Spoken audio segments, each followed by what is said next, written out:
Welcome back to Mommy MacGyver Hour here on New Mexico Style. And you know, we talked about making things purposeful for the kids, creating memories, and teaching lessons. And this segment really is going to be a great way to show people how to teach lessons and great responsibility for the kids. So let's get started with that. Most importantly, I want to share with you that trying to instill in our children a sense of responsibility around the home and accountability and get them into doing chores is a very inconsistent science, and there's no right answer. And I'm a mom of 4, and I've never figured it out. So I've come to a couple of solutions that kind of work for us the best versus all the other ones that didn't work. So what we do is a rotating job chore chart, and I didn't want something hanging up on the wall or on my fridge or whatever necessarily. So I have a little card file that I just bought for 99 cents. And so it's a chore chart in a card file. In a card file. And everybody has their section so they can look it up.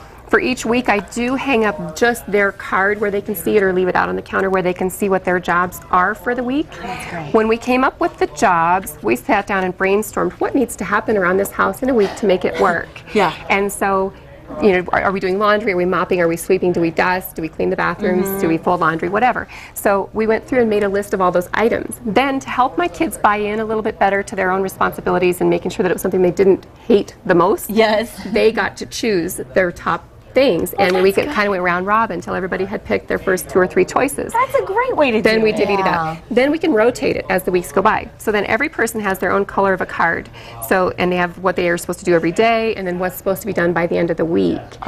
Friday is payday at our house and at Jennifer's house with allowance. And so on Friday, if they've accomplished what they're supposed to have accomplished throughout the week, and on Friday we place the star stickers on their cards, and for each item that's checked off, if it's all checked off, they get their full allowance. Oh, that's a great If they don't have everything checked off, then they have 24 hours for like a second chance. See, and that's, like you said, that's really teaching responsibility, because that's how it is in real life. You know, sometimes you do get second chances, but you don't always have a lot of time to fix it. And if in 24 hours it's not done, they get nothing. And it is an all or nothing in my home, because I really want the kids to get that point of responsibility. You can't just not show up for work and still get paid. Well, let me ask you this. You said allowance. Let's get to that. What is the appropriate allowance? Well, I think that varies per household. And I think too, like what your system is, like for us, we're different, because I do reward by the day. He gets like $1 a day. He gets all of his chores done, and at the end of the week, how many days are finished is how much money he gets. Wow. And I'm unlike Melissa. I need this in my face so I see it, and I'm like, oh yes, let's do your chores. And so I go online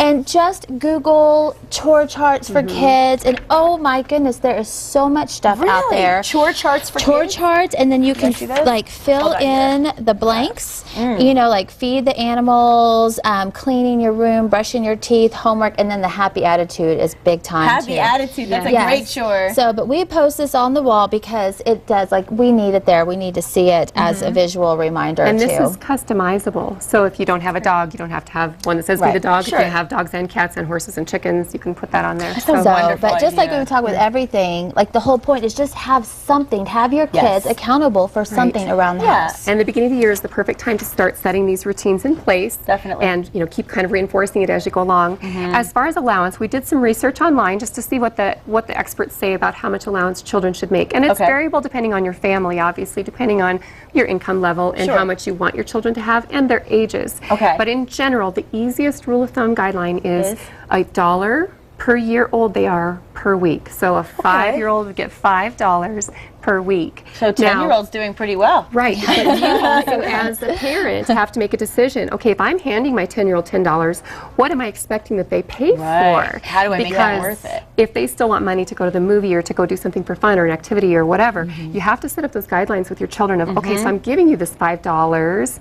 What are we going to actually do with that money? And we'll talk a little bit in a couple of minutes about piggy banks and savings. Yeah, I mean, let's talk about the fact that, you know, it's a great lesson to teach kind of no risk, no reward. You know, you do the work, you take risks, you make the time, you'll get rewarded. So what is the way to reward the child properly in addition to those ideas with allowance? There's an idea that I saw online. It was on a blog of a mom who has 5 kids. And she had said that she had come up with an idea, or had seen an idea somewhere along the line, that worked for her family the very best. And I use this completely aside from my chores chores and my allowance. So this has nothing to do with that. This is a whole other system. Okay. It's a reward jar system where you get something to fill up these little containers. And I wanted teeny tiny ones on my counter. I didn't want giant big canisters. Exactly. So I can kind of tuck them away when I want them off the counter. So each of these have one of my kids' names on them. Okay. And as they do things, for instance, one of their favorite rewards that they get is if we're at a restaurant and we're sitting having a nice dinner and a nice lady comes over from the next table and says, "Your children are so well behaved." They go, "Yay!" Because they, so well behaved they today. get to have a little candy in their jar. That's so cool. Some people do take the candies away with their reward system. I chose not to with my kiddos. I want it to be completely positive reinforcement to show all the good that they're doing, not the bad. There's days when I want to dump out the candy jars. When I say, okay, at the end of this day, Garbage disposal. those jars are empty. We're starting over. But let them know that when they do something well, it doesn't negate whatever they do in addition to, it doesn't negate the good thing they did. And our rule is it has to be spontaneous. They can't ask me for a reward candy. They can't say, "Oh, I just carried the clothes upstairs. Can I have a candy?" So they can't ask me. It has to be spontaneous, that I instigate it.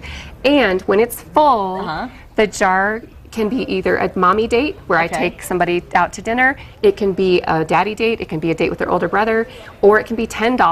Wow. And so it's where if they have something in mind they really want to be earning toward. And everyone can set up their own system for what works for them and their family. Yes, here's another something. Oh, go ahead. Sorry, here's another jar with a different kind of candy in it, just a visual, just so you can see. That's a great Some idea. moms didn't use candy because they didn't want the kids to be sneaking, so they put foam pom-poms in them. See, that's cute too. And Jennifer has her own way of doing things too. We do. I love how you mentioned that you can earn a date with mommy or daddy because I think time is such a big deal. And so my kids can earn time tokens to play Wii or watch TV with. So anytime they're good.